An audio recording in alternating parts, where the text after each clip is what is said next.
O sopro cardíaco é fisiológico, né? O sopro, o que é o sopro? É quando o sangue passa pela válvula e turbilhona.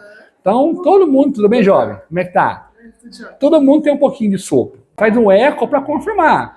Deu refluxo leve, não deu nada, segue a vida em frente. Criança.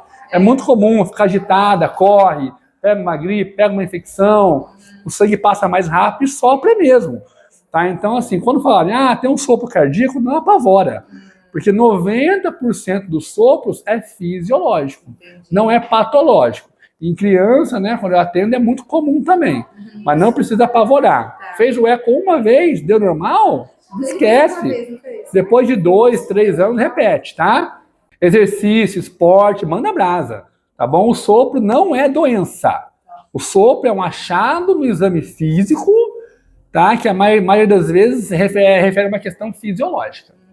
Tá bom? Tranquilo, não tem dor no peito, nada. Desmaio, não tem piripaque, não, né? Joga bola normal. Tá disparado o coração? Dispara de vez em quando? Não tá apaixonado?